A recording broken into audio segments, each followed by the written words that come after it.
हाँ तो पहले का क्या होगा 2, पहला जो है इसमें पूछ रहे हैं कि calculate the number of electron weight 1 gram. तो एक इलेक्ट्रॉन जो होता है उसका मास कितना होता है, मास होता है 9.11 इंटू 10⁻31 kg। ग्राम में पूछ रहा है, ग्राम में बदल दो तो 9.11 इंटू 10⁻31 ग्राम में बदल रहा है तो 10⁻3 से मल्टीप्लाई करा लो 1000, तो 9.11 इंटू 10⁻28 ग्राम आ गया। तो मास ऑफ 1 इलेक्ट्रॉन जो होता है वो होता है 9.11 इंटू 10⁻28 ग्राम। अब 1 ग्राम का पूछ रहे हैं तो इसको इधर डिवाइड भेज दो तो 1/9.11 इंटू 10⁻28, ये माइनस का 28 है, ऊपर जाएगा तो प्लस का 28, ये 1.911 इसको डिवाइड करा लो, आंसर आ जाना चाहिए। तो यहाँ पे हम लोग डिवाइड करके देख लेते हैं। तो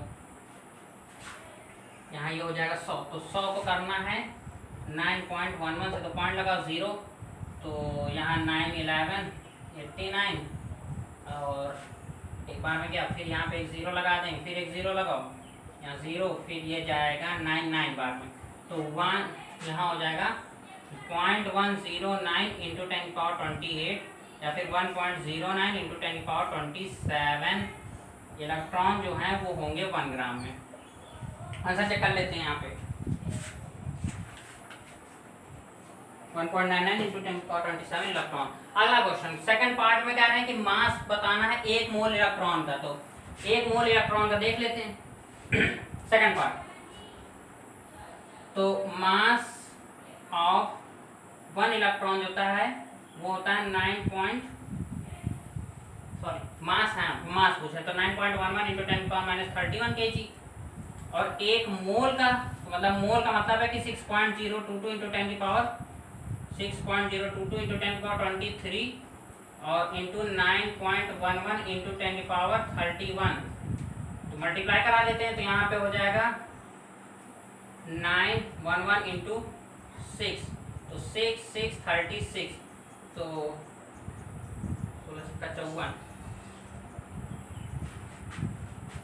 16 54, तो यहाँ पर तो पूरा कर लेते हैं, तो ये हो जाएगा 54 9.11 इंटू 6.02, तो ये हो जाएगा 2.18 इंटू 000 फिर इंटू यहाँ हो जाएगा 6 और ये हो जाएगा 9 6 54, तो 224 कैरी किया 1845 और ये लग जाएगा 54.8422 इंटू 10⁻23 में से 31 घटा लेंगे तो यहाँ पे आ जाएगा -8, जब 5.4 इंटू 10⁻, अब ये इधर आ गया है पावर तो एक पावर घट जाएगा -7 हो जाएगा, तो 5.4 इंटू 10⁻7 इलेक्ट्रॉन्स जो हैं वो 1 मोल में प्रेजेंट होंगे, 2 10⁻7 kg। हाँ ठीक है, यही आंसर आ रहा है, मास हो गया ये kg। फिर इसका अगला पार्ट जो है उसमें क्या कर रहे हैं, चार्ज पूछ रहा है। तो चार्ज क्या होता है, तो चार्ज ऑफ इलेक्ट्रॉन जो होता है, charge of electron 1 electron 1.6 into 10⁻19 coulomb, और 1 मोल का पूछ रहा है, मोल ऑफ चार्ज का, तो ऑफ 1 इलेक्ट्रॉन 16.022 इंटू 10⁻23 6.022 इंटू 10⁻23 हो जाएगा, और यहाँ 1.6 इंटू 10⁻19, तो ये 16 6 जब वही 96 कर लेते हैं, 6.022 इंटू 10⁻1.6, तो 2 कैरी 1 3 कैरी 1 36, यहाँ 6022, यहाँ 2 यहाँ 5 यहाँ 3 6 9, और यहाँ हो जाएगा 9.635 इंटू 10⁻, और ये 23 में घटा लेंगे 4, तो वही 9.6 इंटू 10⁻4 कूलम इसका आंसर आ जाएगा। फिर इसके बाद इसका जो है सेकंड क्वेश्चन देखते हैं।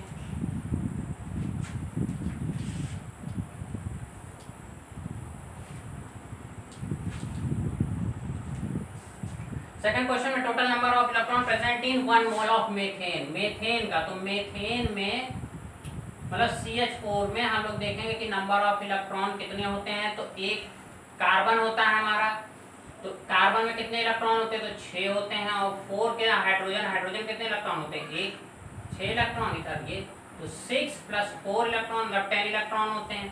और कितने पूछ रहा है? 1 मोल ऑफ मीथेन का, 1 मोल ऑफ मीथेन, तो 1 मोल मीथेन मतलब कि 6.022 × 10⁻23 × 10 से क्या करा दीजिए, मल्टीप्लाई करा दीजिए।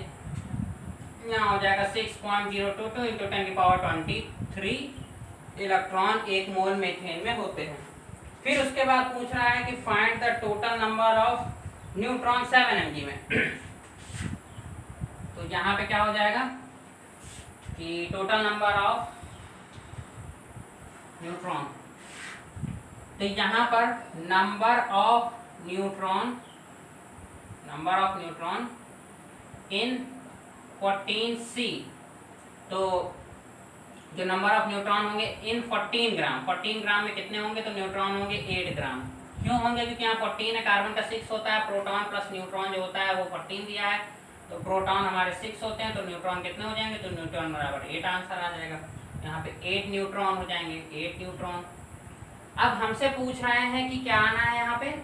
टोटल नंबर इन 7 mg, 7 ग्राम में, तो 14 ग्राम है, इसको ग्राम से 1000 बदल दोगे तो mg आ जाएगा। अभी भी 8 न्यूट्रॉन ही रहेगा, लेकिन हमारा mg में 7 mg में लाना है, तो क्या करेंगे? पहले 1000 से डिवाइड कर दो, इधर 1000 से डिवाइड कर दिया, फिर इधर 2 से कर दो, इधर भी 2 से कर दिया, 1000 से 1000 कट गया, 7 आंसर आ जाएगा 14/2 का। तो 7 mg बराबर 14C का जो है वो आ जाएगा 8, तो ये हो जाएगा 4, ये आ जाएगा 4 इंटू और ये 10⁻³ इतने न्यूट्रॉन्स इसमें आ जाएंगे। अगला देखते हैं थर्ड पार्ट 2.3 का 3।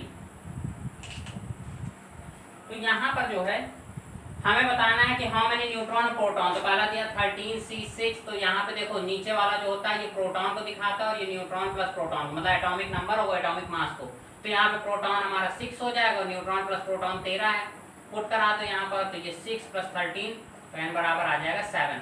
अगला देखते हैं 16O8, तो प्रोटॉन हमारा 8 हो जाएगा, तो प्रोटॉन हमारा 8 है, न्यूट्रॉन प्लस प्रोटॉन भी 16 होता है, तो यहाँ पे n बराबर आ जाएगा 16 - 8 मतलब न्यूट्रॉन में कितना होगा? 8 होगा। फिर mg का पूछ रहा है 24 mg12, तो यहाँ पर प्रोटॉन कितना हो जाएगा? 12 हो जाएगा और न्यूट्रॉन प्लस प्रोटॉन 24 हो जाएगा, मतलब यहाँ पर न्यूट्रॉन की संख्या 24 - 12 मतलब यहाँ पर 12 आ जाएगी। फिर SR का देख लेते हैं 88 SR और ये कितना 38, तो प्रोटॉन कितना है? प्रोटॉन में 38 और प्रोटॉन प्लस न्यूट्रॉन जो है वो है 88, तो 38 आंसर, तो यहाँ 88 - 38 मतलब 50 आंसर आ जाना चाहिए इसका। अगला क्वेश्चन जो है उसमें सिंबल बताने कि कौन सा सिंबल होगा। क्वेश्चन नंबर 4, तो Z बराबर 4, Z बराबर 17 है और A बराबर 35, तो हमारा सिंबल जो होता है Z नीचे होता है, A ऊपर होता है, तो यहाँ पे हो जाएगा 17A 35 और 17 किसका होता है? क्लोरीन का होता है, यहाँ Cl लिख दो, क्लोरीन 35। अगला जो है वो Z बराबर 92 दिया हुआ है और A बराबर 233, तो यहाँ पर हो जाएगा 92x 233 या इसको यूरेनियम भी बोलते हैं 92 233। फिर अगला लास्ट Z बराबर हमको 4 दिया हुआ है और A बराबर हमको 9 दिया हुआ है, तो क्या हो जाएगा 4x 9, तो कौन? Hydrogen, helium, lithium, beryllium, boron, beryllium, तो बेरिलियम 4 9, इस तरह से जो है हमारा ये आंसर आ जाता है।